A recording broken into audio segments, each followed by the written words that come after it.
Summer of 1944, across the skies of Nazi-occupied Europe, the roar of American bombers filled the horizon. The Allies had intensified their air campaigns, targeting key German industrial centers, transportation hubs, and military installations. Pilots and crewmen of the United States Army Air Forces flew missions deep into enemy territory, often facing withering anti-aircraft fire, known as flak, and waves of Luftwaffe fighters determined to stop them. For the young airmen, each sortie was a battle between skill, luck, and sheer survival instinct. In July and August of that year, a series of missions over Germany turned catastrophic for a small group of bomber crews. Planes were shot down over heavily defended areas, Leipzig, Kassel, and the industrial heartlands of central Germany. Many crew members parachuted into forests, fields, or villages, hoping to evade capture. Others crashed violently, their aircraft torn apart by flak or fighter attacks. Injured, dazed, and surrounded by enemy soldiers, these airmen faced the terrifying reality of capture. Ordinarily, captured American airmen were taken to Stalag Luft POW camps, protected under the Geneva Convention, where they could expect fair treatment, adequate shelter, and eventual repatriation. But 82 Americans were singled out for a far darker fate. The Gestapo, Hitler's secret police, intervened. To them, these men were not soldiers. They were terror flyers, criminals responsible for bombing German cities, factories, and civilian infrastructure. Stripped of their rights, these airmen were sent to a place where survival was far from guaranteed. Buchenwald Concentration Camp, near Weimar, Germany. By mid-August 1944, the Americans, alongside Allied airmen from other nations, were crammed into overcrowded boxcars. These trains carried them across the heart of Germany for 5 harrowing days. The air was thick with fear, sweat, and filth. Men clung to one another for support, whispering prayers, or recalling memories of home to keep their sanity intact. Many feared the journey itself would be their last. When the boxcar doors finally opened, the prisoners were met by a sight that chilled them to the bone. The gates of Buchenwald loomed ahead, the iron arch inscribed with the words "Je dem das Sein." To each his own. Smoke hung heavy in the air, mingling with the stench of human waste and burning flesh from the camp's crematorium. Guards shouted orders in harsh German, shoving the airmen into overcrowded barracks, where political prisoners, Jews, and other undesirables had been living in starvation and terror for months, some for years. Stripped naked, shaved, and given only tattered rags, the Americans were forced onto the hard wooden floors. Their bodies were bruised, lacerated, and unprepared for the cold winds that swept through the camp. That first night, many men went without sleep, haunted by the screams from the nearby cells and the terrifying knowledge of what lay ahead. Hunger became a constant companion. The thin, watery soup served in small bowls was barely enough to keep the men conscious. Bread, when it was given, was hard and stale. Typhus, dysentery, and other diseases spread rapidly through the overcrowded barracks. Prisoners fell silently, some to the cold, some to illness, their bodies removed in the night. The airmen quickly learned that survival would demand more than courage in the air. It required an iron will against despair. Forced labor became a daily routine of suffering. They carried heavy stones, shoveled earth, repaired camp roads, and scrubbed barracks from dawn to dusk, under the watchful eyes of guards armed with rifles and whips. Guards punished mistakes with rifle butts, kicks, or beatings. Small acts of defiance, like helping a comrade or sharing scraps of bread, became acts of survival. Even in these conditions, the airmen found ways to maintain dignity, whether through whispered jokes, prayers, or secret notes written on scraps of paper hidden in clothing. The psychological toll was immense. Men who had once flown confidently above Europe, dodging fighters and guiding bombs to their targets, now struggled with despair. Sleep was scarce, and the stench of death from the crematorium never left the barracks. Many succumbed to depression or near madness. Yet camaraderie and the shared belief in eventual liberation kept them moving forward day by day. Among the airmen sent to Buchenwald were men barely 20 years old, fresh out of training, who had never imagined their first taste of war would lead them not only into enemy territory, but into a nightmare of cruelty and dehumanization. One such pilot, Lieutenant James "Jimmy" Hawkins, remembered parachuting into a dense forest near Kassel after his B-17 was hit by flak. The cold, damp forest seemed almost welcoming compared to the Gestapo interrogation that followed. Hawkins and his fellow crew members were beaten, mocked, and accused of crimes they had no ability to defend against. Another crewman, Sergeant Robert "Bobby" Mitchell, had been injured during his plane's crash. Broken ribs and a sprained ankle slowed him as German soldiers dragged him toward the nearest train station. There, alongside dozens of other captured airmen, he endured the stifling, overcrowded cattle car journey toward Buchenwald. For 5 days, the men went without sufficient food or water, packed so tightly that movement was nearly impossible. Some collapsed and were left in the corner, forgotten until guards checked on them hours later. The first impressions of Buchenwald were horrifying. Barracks were overcrowded, rats scurried through the sleeping areas, and the stench of disease was suffocating. Men were forced to strip naked and were shaved from head to toe, a symbolic erasure of identity. Each prisoner was issued only tattered rags, far too thin for the autumn chill that soon turned into winter. Guards patrolled with rifles, sticks, and a disdainful cruelty that seemed omnipresent. Even in these dire circumstances, the airmen observed the resilience of long-term inmates. Political prisoners, Jews, and others who had been in Buchenwald for months or years offered small lessons of survival, sharing meager scraps of food, teaching hidden ways to keep warm, and advising when to remain silent to avoid punishment. Lieutenant Hawkins noted in a hidden journal, "The older men have learned to be invisible. We must learn the same." Work assignments varied, but all were grueling. Some airmen were sent to carry heavy stones from the camp's quarries, their muscles burning from the repetitive labor, the frigid air stealing strength with every breath. Others shoveled earth in the fields or scrubbed barracks floors, never allowed to rest properly. Guards monitored constantly, punishing perceived laziness or mistakes with rifle butts or kicks. One American described witnessing a fellow prisoner collapse from exhaustion, only to be kicked back to his feet and forced to continue labor. Food was a constant struggle.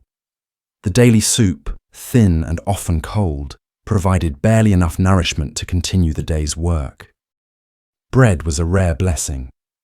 Some airmen developed strategies to survive, hiding crumbs, pooling scraps, or quietly exchanging rations with a fellow prisoner. These small acts of defiance became essential for maintaining not only physical strength, but mental fortitude. Disease was rampant. Typhus, dysentery, and respiratory infections spread quickly through the overcrowded barracks.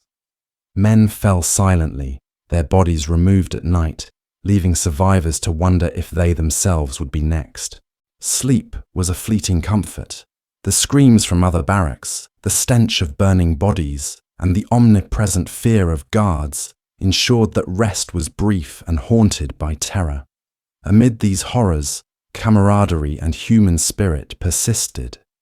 Airmen whispered stories of home, mothers, fathers, siblings, girlfriends, and recalled the skies they had flown over, imagining the clouds above as a sanctuary beyond the camp walls.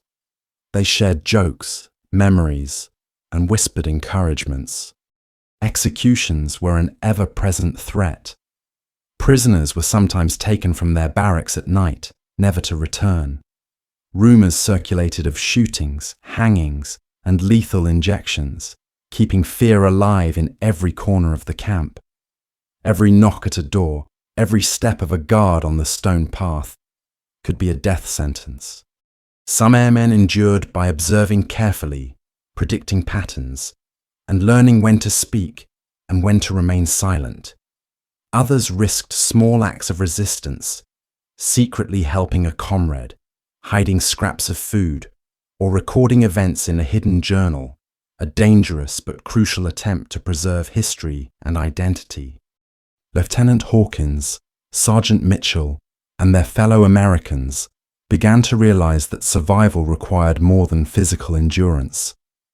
It demanded cunning, courage, and the will to maintain hope despite overwhelming darkness. The camp became a world unto itself, governed by cruelty, fear, and the constant presence of death, yet also punctuated by small moments of human resilience. Weeks turned into months. The American airmen had become shadows of their former selves. Their uniforms were gone, their hair shorn, their bodies weakened by starvation, disease, and forced labor. Yet their training, discipline, and shared experiences allowed them to endure. Each day became a delicate balance, surviving labor, avoiding punishment, maintaining health, and preserving hope. By late 1944, Buchenwald had become a frozen, shadowed world. Days were filled with labor, hunger, and fear. Nights were haunted by the screams from neighboring cells and the stench of death from the crematorium. But even here, faint glimmers of hope remained. Allied advances in the West, whispers of German retreats, and the belief that liberation might come one day sustained the airmen's spirits. The story of these Americans was one of endurance against unimaginable odds, courage not in the skies, but in the darkest reaches of humanity. Each life was a testament to resilience, to the capacity to survive when the world had seemingly abandoned them. As winter descended over central Germany in late 1944, Buchenwald became a frozen labyrinth of fear, despair, and relentless labor. The American airmen, now recognized as part of a small, doomed group, faced a new reality, enduring not just cold and hunger, but the psychological torment of living among prisoners who had known suffering for years. Disease was rampant, frostbite common, and starvation a constant companion. Every day demanded ingenuity, courage, and an unwavering will to survive. Lieutenant James Jimmy Hawkins and Sergeant Robert Bobby Mitchell had endured months of brutal labor, carrying stones, shoveling earth, and cleaning barracks under the watchful eyes of guards armed with rifles and clubs. Missteps were punished instantly. A fall or pause could result in a beating or worse. In this environment, the airmen observed and learned from long-term prisoners, men who had mastered invisibility, survival, and the subtle arts of quiet rebellion. The psychological strain was immense. Many men experienced hallucinations or extreme fatigue. Sleep came in short bursts on hard wooden floors, often interrupted by the screams of fellow inmates or the distant thud of executions. Typhus and dysentery spread unchecked, claiming lives silently.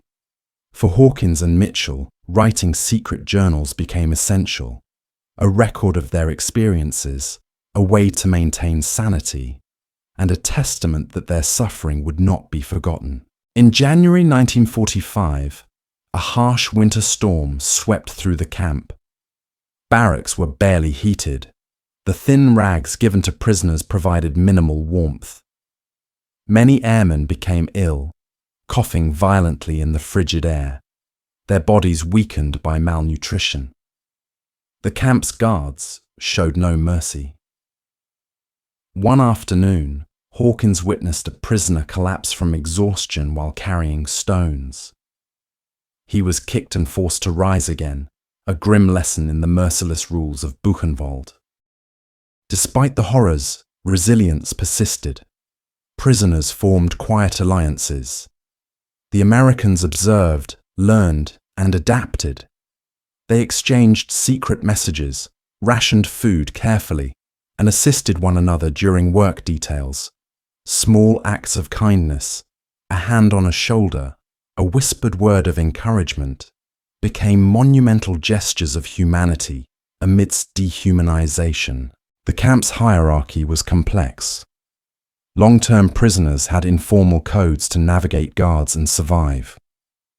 The Americans gradually understood these rules. Which guards could be negotiated with, which areas offered slightly better shelter, and when silence was safer than speech. Each day was a calculation, conserving energy, avoiding punishment, and staying alive. Executions were frequent reminders of mortality.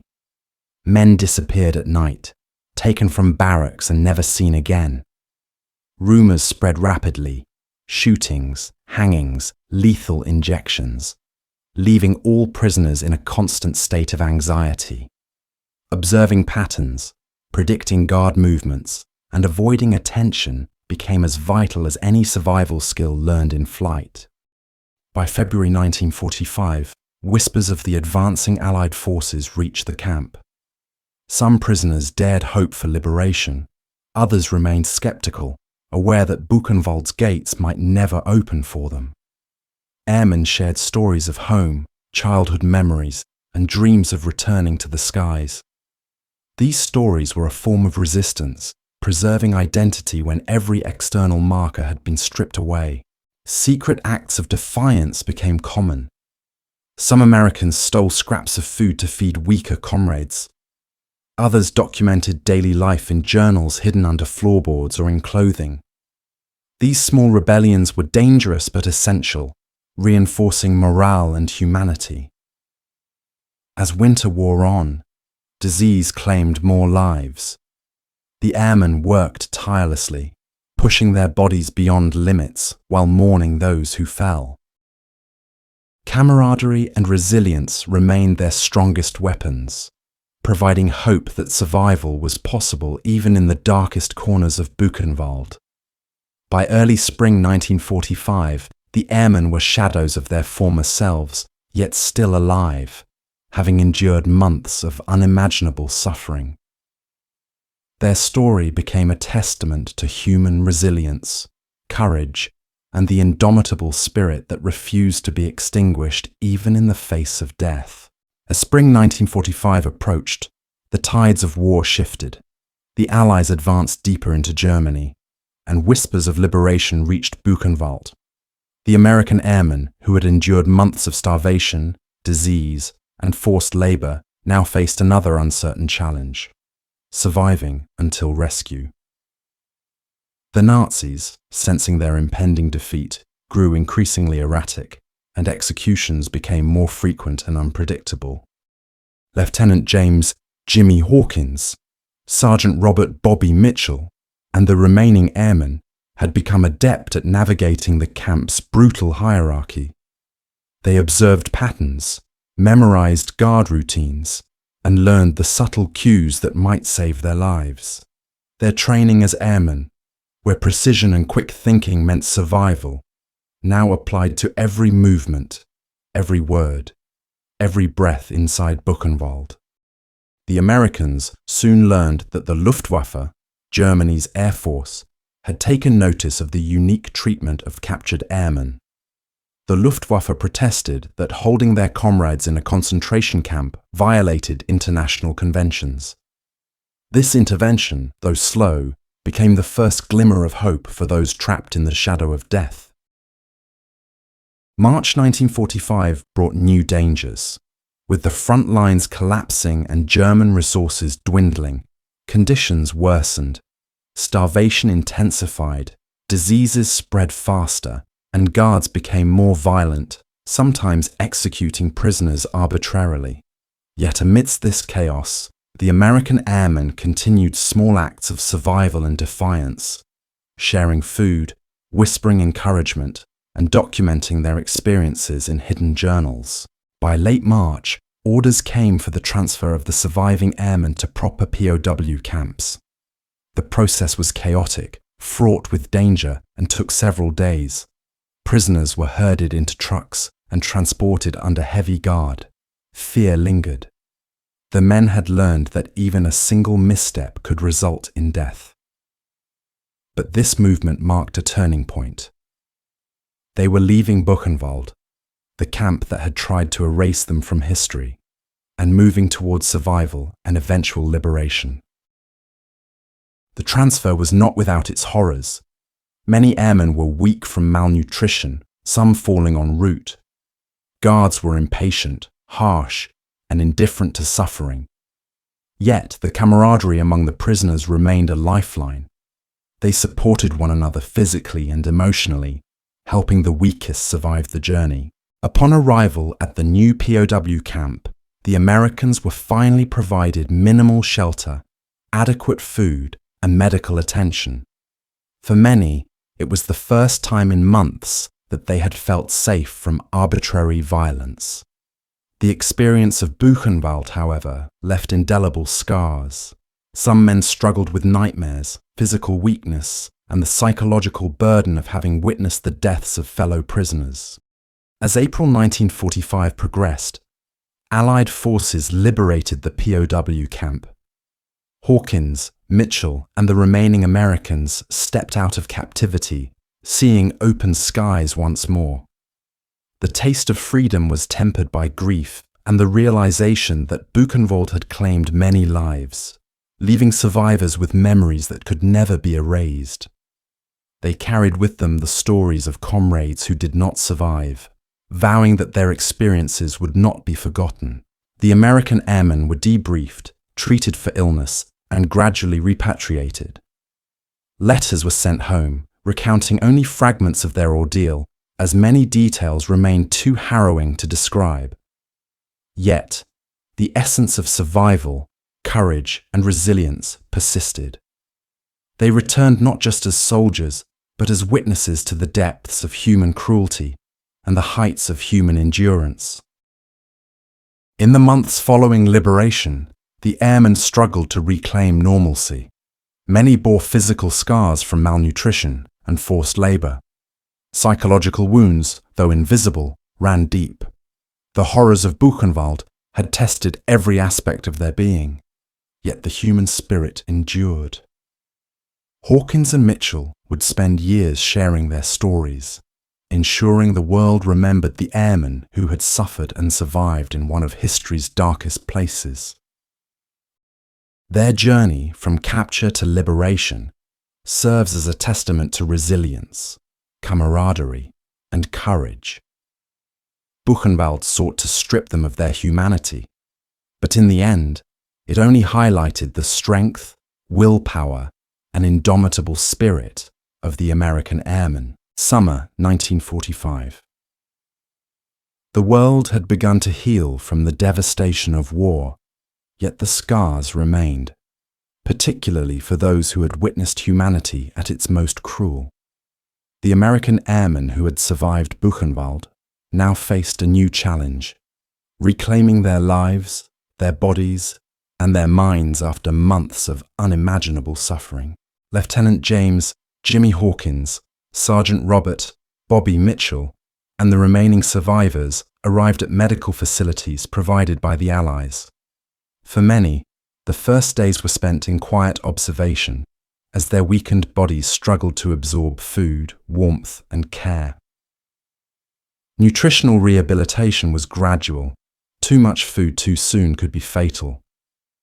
Medical personnel worked tirelessly, treating frostbite, malnutrition, infections, and injuries sustained during forced labor. The psychological toll proved more challenging than the physical. Survivors experienced nightmares, flashbacks, and overwhelming guilt over those who had perished. Nightmares of Buchenwald's barracks, the screams of prisoners, and the ever-present threat of executions haunted them. Many struggled to reconcile their survival with the deaths of their comrades.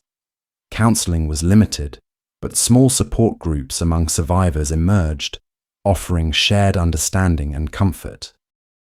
Letters home became a critical form of connection. Airmen wrote carefully, revealing only fragments of their ordeal. Families rejoiced at their survival, yet remained unaware of the depth of suffering endured.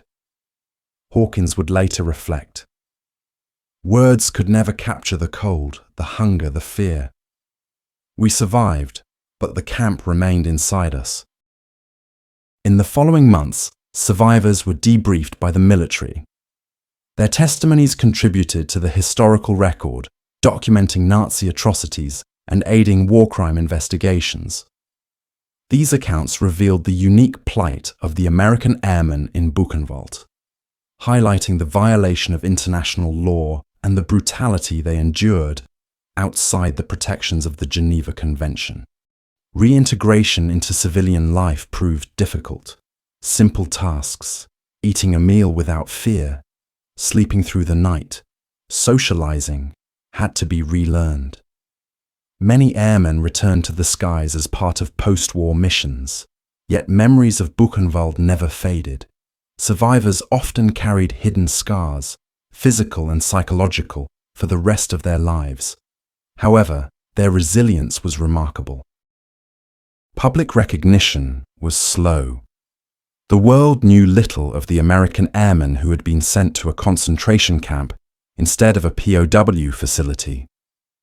Over time, books, articles, and documentaries began to shed light on their ordeal, ensuring history remembered their courage. Hawkins and Mitchell became active in telling their story, attending reunions, lectures, and interviews, emphasizing the lessons of endurance, humanity, and survival. The legacy of the American airmen of Buchenwald is one of profound courage. They faced starvation, disease, forced labor, and the threat of execution.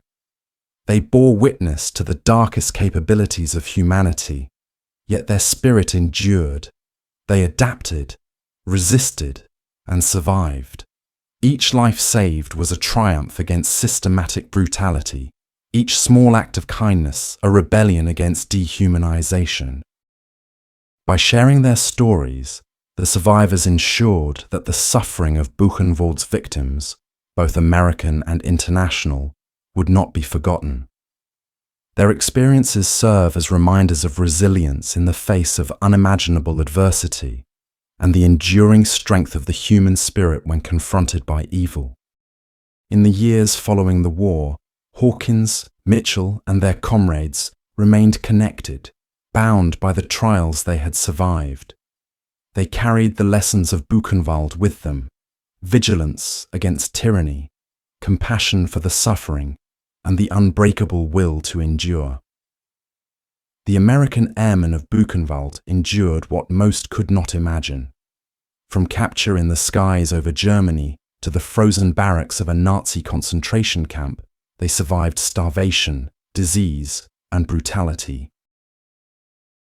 Their liberation was a moment of triumph, yet the journey of recovery continued for years. Their story is a testament to resilience, courage, and the power of human solidarity. In remembering them, we honor not only their survival, but also the enduring lesson that even in the darkest places, the human spirit can endure.